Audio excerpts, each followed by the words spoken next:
रूपवा तोरे नीरे खुरे धनिया चांग लागेलू।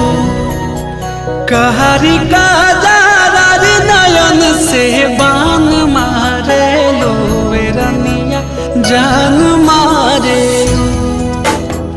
रूपवा तोरे नीरे खुरे धनिया चांग लागेलू।